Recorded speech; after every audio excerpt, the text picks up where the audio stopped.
Good evening. Tonight we are reading Book 12 of Homer's The Odyssey.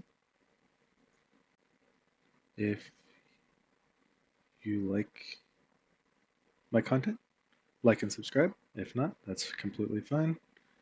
I stream um, multiple days, mostly Tuesday, Wednesday, Thursday from 5 p.m. Central Standard Time to roughly 9 p.m. Central Standard Time.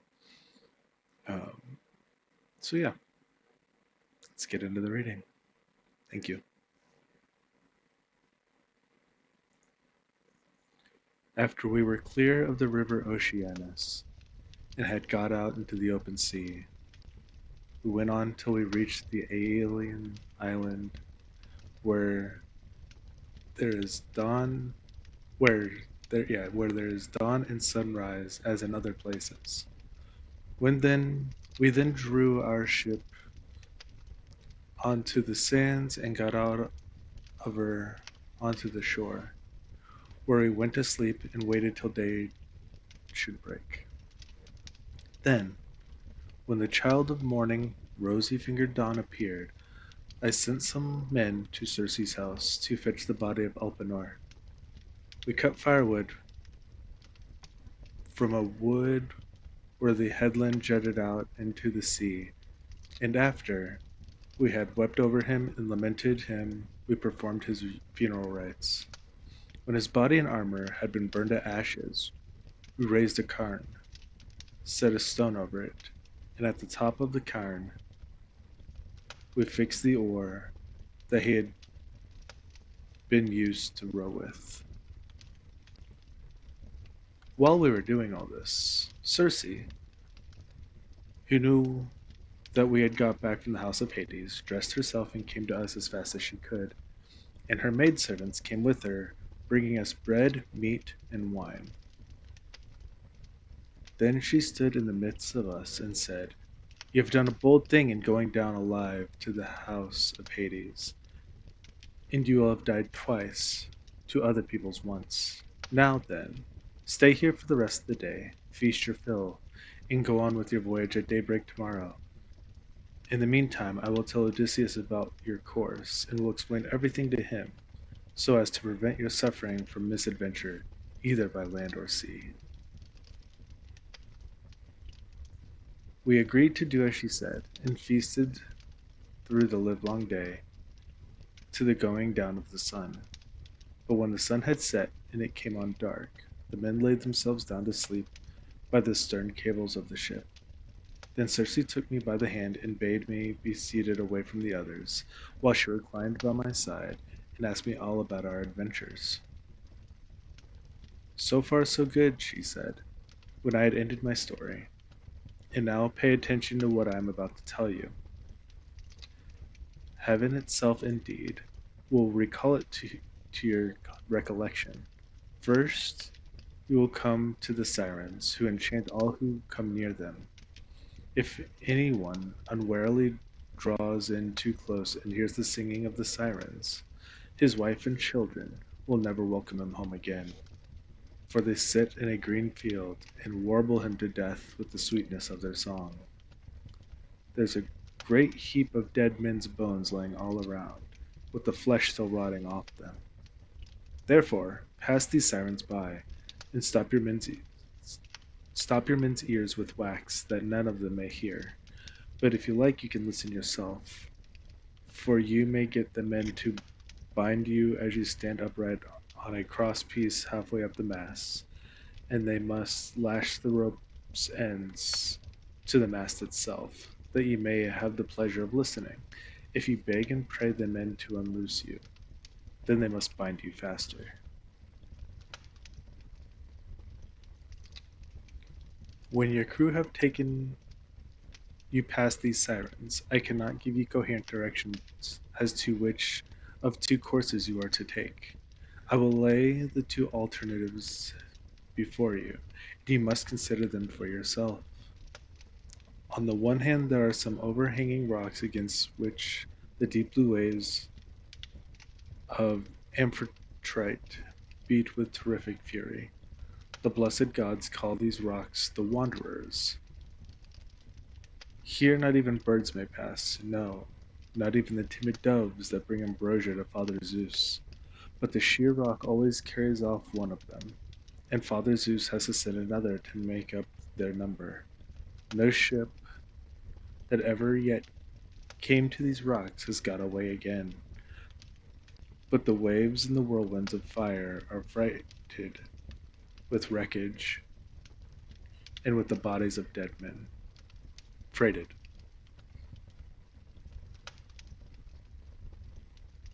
The only vessel that ever sailed and got through was the famous Argo on her way from the house of Aetes, and she too would have gone against these great rocks, only that Hera piloted her past them for the love she bore to Jason.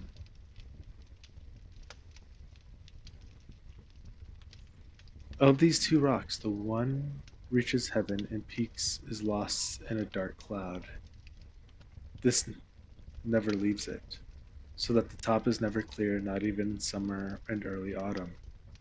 No man, though he had 20 hands and 20 feet, could get a foothold on it and climb it, for it runs sheer up, as smooth as though it had been polished. In the middle of it there is a large cavern, looking west and turned towards Erebus. You must take your ship this way, but the cave is so high up that not even the stoutest archer could send an arrow into it. Inside it, Scylla sits and yelps with a voice that you might take to be that of a young hound, but in truth she is a dreadful monster, and no one, not even a god, could face her without being terror struck. She has 12 misshapen feet and 6 necks of the most prodigious length, and at the end of each neck she has a frightful head with 3 rows of teeth in each, all set very close together, so that they would crunch anyone to death in a moment. And she sits deep within her shady cell, thrusting out her heads and peering all around the rock, fishing for dolphins or dogfish or any larger monster that she can catch. Of the thousands with which Amphitrite teams, no ship ever yet got past her without losing some men, for she shoots out all of her heads at once and carries off a man in each mouth. You will find the other rock lie lower, but they are so close together that there is not more than a bow shot between them. A large fig tree in full leaf grows upon it, and under it lies the suckling whirlpool of Charybdis. 3 times in the day does she vomit forth her waters, and 3 times she sucks them down again. See that you be not there when she is sucking, for if you are, Poseidon himself could not save you. You must hug the Scylla side and drive ship by as fast as you can, for you had better lose 6 men than your whole crew. Is there no way, I said, of escaping Charybdis, and at the same time keeping Scylla off when she is trying to harm my men? You are a devil, replied the goddess. You are always wanting to fight somebody or something. You will not let yourself be eaten even by immortals. For Scylla is not mortal. Moreover, she is savage, extreme, rude, cruel, and invincible. There is no help for it. Your best chance will be to get by her as fast as you can, for if you dawdle about her rock while you are putting on your armor, she may catch you with a second cast of her 6 heads, and snap up another half-dozen of your men. So drive your ship past her at full speed, and roar out lustily to Cratius, who is Scylla's dam. Bad luck to her. She will then stop her from making a second raid upon you. You will now come to the Thrinacian island, and here you will see many herds of cattle and flocks of sheep belonging to the sun god.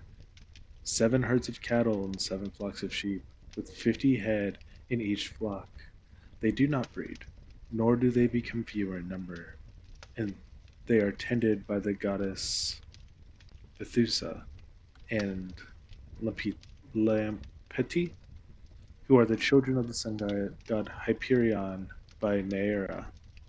Their mother, when she had borne them and had done suckling them, sent them to live in the Thrinacian island, which was a long way off, to live there and look after their father's flocks and herds. If you leave these flocks unharmed, and think of nothing but getting home, you may yet, after much hardship, reach Ithaca. But if you harm them, then I forewarn you of the destruction both of your ship and your comrades. And even though you may yourself escape, you will return late, in bad plight, after losing all of your men. Here she ended, and dawn, enthroned in gold, began to show in heaven, whereon she returned inland. I then went on board and told my men to loose the ship from her moorings, so they at once got into her, took their places, and began to smite the grey sea with their oars. Presently the great and cunning goddess Circe befriended us a fair wind that blew dead aft, and stayed steadily with us, keeping our sails well filled. So we did whatever wanted doing to the ship's gear, and let her go as wind and helmsman headed her. Then, being much troubled in mind, I said to my men, "My friends, it is not right that one or two of us alone should know the prophecies that Circe has made me. I will therefore tell you about them, so that whether we live or die, we may do so with our eyes open." First she said we were to keep clear of the sirens, who sit and sing most beautifully in a field of flowers. But she said I might hear them myself so long as no one else did. Therefore, take me and bind me to the crosspiece halfway up the mast. Bind me as I stand upright, with a bond so fast that I cannot possibly break away, and lash the rope's ends to the mast itself. If I beg and pray you to set me free, then bind me more tightly still. I had hardly finished telling everything to the men before we reached the island of the two sirens, for the wind had been very favorable. Then all of a sudden it fell dead calm. There was not a breath of wind nor a ripple upon the water, so the men furled the sails and stowed them. Then taking to their oars, they whitened the water with the foam they raised in rowing. Meanwhile, I took a large wheel of wax and cut up small with my sword. Then I kneaded the wax with my strong hands till it became soft, which it soon did between the kneading and the rays of the sun god's son of Hyperion. Then I stopped the ears of all my men, and they bound me hands and feet to the mast as I stood upright on the crosspiece, but they went on rowing themselves. When we had got within earshot of the land, and the ship was going at a good rate, the sirens saw that we were getting inshore and began their singing.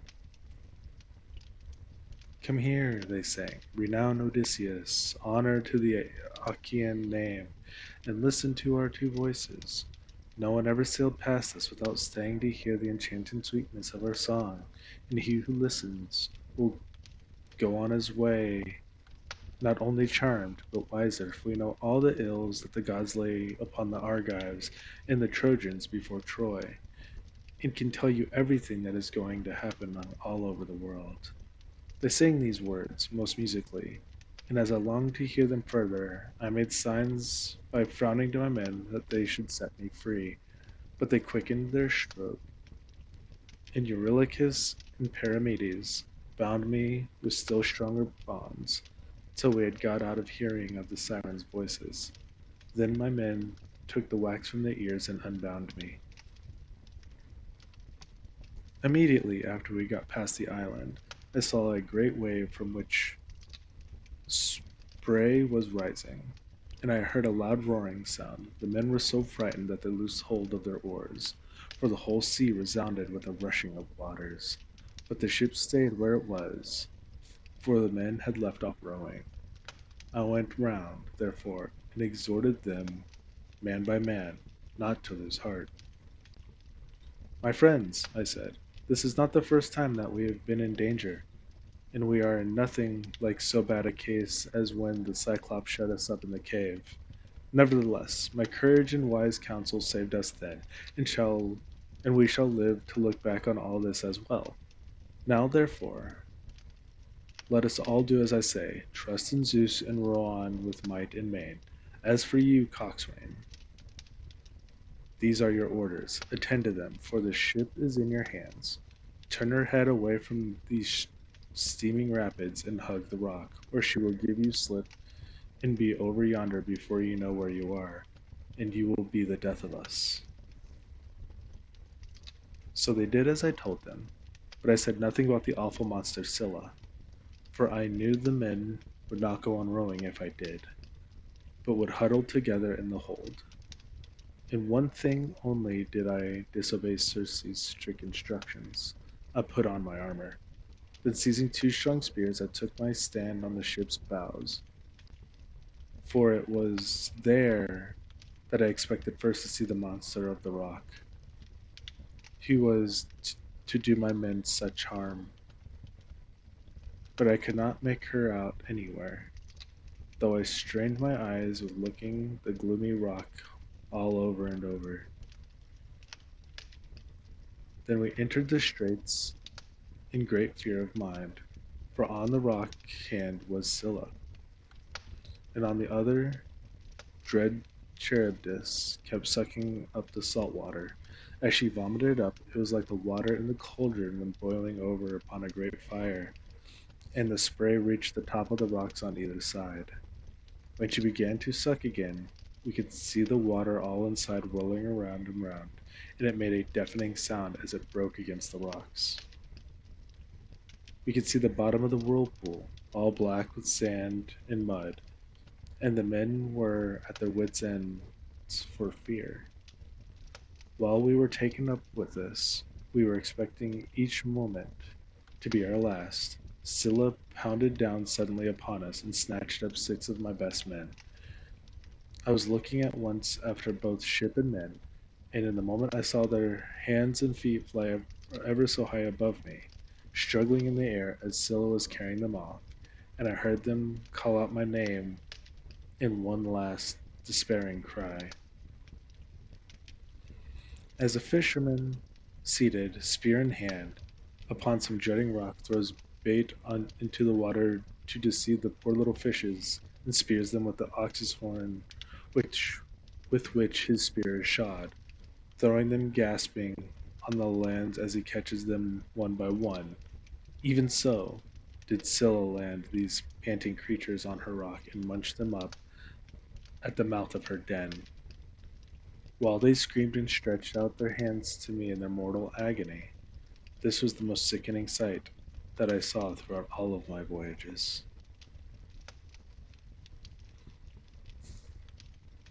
When we had passed the wandering rocks with Scylla and terrible Charybdis, we reached the noble island of the sun god, where were the goodly cattle and sheep belonging to the sun Hyperion.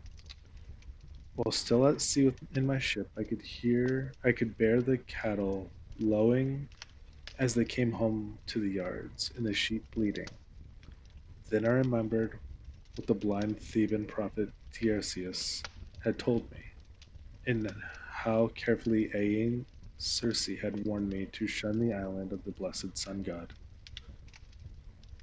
So being much troubled, I said to my men, I know you are hard pressed, but listen while I tell you the prophecy that Tiresias made me, and how carefully the Aeaean Circe warned me to shun the island of the blessed sun god. For it is here, she said, that our worst danger would lie. Head the ship, therefore, away from the island. The men were in despair for this, and Eurylochus at once gave an insolent answer. Odysseus, he said, You are cool, you are very strong yourself and never get worn out. You seem to be made of iron, and now, though your men are exhausted and toil and want of sleep, you will not let them land and cook themselves a good supper upon the island, but bid them put out to sea and go faring fruitlessly on through the watches of the flying night. It is by night that the winds blow hardest and do so much damage. How can we escape should one of those sudden squalls spring up from the southwest or west, which so often wrecks a vessel when our lords, the gods, are unpropitious? Now, therefore, let us obey the behest of the night and prepare a supper here hard by the ship. Tomorrow morning we will go on board again and put out to sea. Thus spoke Eurylochus, and the men approved his words. I saw that heaven meant us mischief and said, You force me to yield, for you are many against one. But at any rate, each one of you must take his solemn oath that if he meets with a herd of the cattle or a large flock of sheep, he will not be so mad as to kill a single head of either, but will be satisfied with the food that Circe has given us. They all swore as I bade them, and when they had completed their oath, we made the ship fast in harbor that was near the stream of the fresh water, and the men went ashore and cooked their suppers. As soon as they had enough to eat and drink, they began talking about their poor comrades whom Scylla had snatched up and eaten. This set them weeping, and they went on crying till they fell off into a sound sleep. In the third watch of the night, when the stars had shifted their places, Zeus raised a great gale of wind that blew a hurricane so that the land and sea were covered with thick clouds, and night sprang forth out of the heavens. When the child of the morning, rosy-fingered Dawn, appeared, he brought the ship to land and drew her into a cave wherein the sea nymphs hold their courts and dances, and I called the men together in council. My friends, said I, we have meat and drink in the ship. Let us mind, therefore, and not touch the cattle, or we shall suffer for it. For these cattle and sheep belong to the mighty sun, who sees and gives ears to everything. And again they promised that they would obey. For a whole month the wind blew steadily from the south, and there was no other wind, but only south and east. As long as corn and wine held out, the men did not touch the cattle when they were hungry. When, however, they had eaten all there was in the ship, they were forced to go further afield, with hook and line, catching birds and taking whatever they could lay their hands on, for they were starving. One day, therefore, I went up inland that I might pray to heaven to show me some means of getting away. When I had gone far enough to be clear of all my men, and had found a place that was well sheltered from the wind, I washed my hands and prayed to all the gods in Olympus, till by and by they sent me off into a deep sleep. Meanwhile Eurylochus had been giving evil counsel to the men. Listen to me, said he, my poor comrades. All deaths are bad enough, but there is none so bad as famine. Why should we not drive the best of these cows and offer them to sacrifice to the immortal gods? If we ever get back to Ithaca, we can build a fine temple to the sun god and enrich it with every kind of ornament. If, however, he is determined to sink our ship out of revenge for these horned cattle, and the other gods are of the same mind, I, for one, would rather um, drink salt water once for all, and have done with it, than be starved to death by inches in such a desert island as this is. Thus spoke Eurylochus, and my men approved his words. Now the cattle, so far and goodly, were feeding not far from the ship. The men, therefore, drove in the best of them, and they all stood around them saying their prayers, and using young oat shoots instead of barley meal, for there was no barley left. When they had done praying, they killed the cows and dressed their carcasses.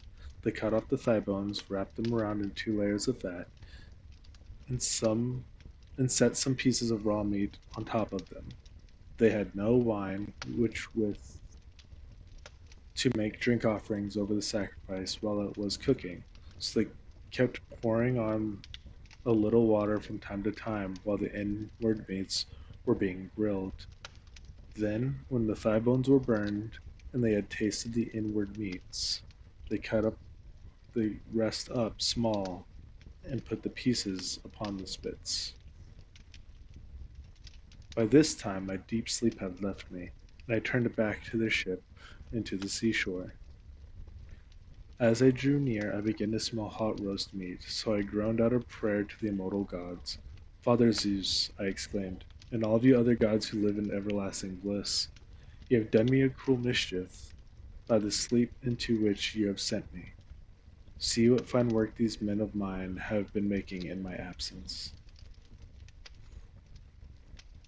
Meanwhile, Lampity went straight off to the sun and told him we were killing his cows, whereon he flew into a great rage, and said to the immortals, Father Zeus, and all of you other gods who live in the everlasting bliss, I must have vengeance on the crew of Odysseus' ship. They have had insolence to kill my cows, which were the one thing I loved to look upon, whether I was going up heaven or down again. If they do not square accounts with me about my cows, I will go down to Hades and shine there among the dead. Sun, said Zeus, go on shining upon us gods and upon mankind over the fruitful earth. I will shiver their ship into little pieces with a bolt of white lightning as soon as they get out to sea. I was told all this by Calypso, who said she heard it from the mouth of Hermes.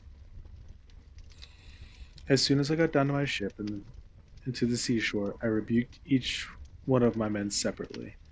But we could see no way out of it, for the cows were dead already, and indeed the gods began at once to show signs and wonders among us. For the hides of the cattle crawled about, and the joints upon the spits began to low like cows, and the meat, whether cooked or raw, kept on making a noise just as cows do. For 6 days my men kept driving in the best cows and feasting upon them. But when Zeus, the son of Cronus, had added a seventh day, the fury of the gale abated.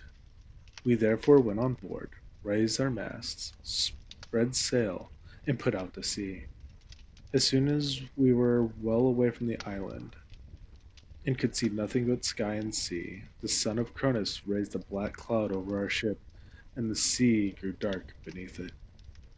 We did not get on much further, for in another moment we were caught by a terrific squall from the west that snapped the forestays of the mast so it fell aft, while all the ship's gears tumbled about to the bottom of the vessel. The mast fell upon the head of the helmsman in the ship's stern, so that the bones of his head were crushed to pieces, and he fell overboard as though he were diving, with no more life left in him. Then Zeus let fly with his thunderbolts, and the ship went round and round, and was filled with fire and brimstone as the lightning struck it. The men all fell into the sea. They were carried about in the water around the ship, looking like so many seagulls, but the god presently deprived them all chance of getting home again. I stuck to the ship till the sea knocked her sides from the keel, which drifted about itself, and struck the mast out of her in the direction of the keel. But there was a backstay of stout ox thong still hanging about, and with this I lashed the masts and keel together, and getting astride of them was carried wherever the wind chose to take me. The gale from the west had now spent its force, and the whale got into the south again, which frightened me lest I should be taken back to the terrible whirlpool of Charybdis. This indeed was what actually happened, for I was borne along the waves all night, and by sunrise had reached the rock of Scylla, and the whirlpool, and the whirlpool. She was then sucking down the sea water, but I was carried aloft toward the fig tree, which I caught hold of and clung on to like a bat. I could not plant my feet anywhere so as to stand securely, for the roots were a long way off, and the boughs that overshadowed the whole pool were too high, too vast, and too far apart for me to reach them. So I hung patiently on, waiting till the pool should discharge my mast and raft again, and a very long while it seemed. A juryman is not more glad to get home to supper after having been long detained in court by troublesome cases than I was to see my raft beginning to work its way out of the whirlpool again. At last I let go with my hands and feet, and fell heavily onto the sea, hard by my raft, onto which I then got, and began to row with my hands. As for Scylla, the father of gods and men would not be letting her get further sight of me. Otherwise, I should have certainly been lost. Hence I was carried along for 9 days, till on the 10th day the gods stranded me on the Aegean island, where dwells the great and powerful goddess Calypso.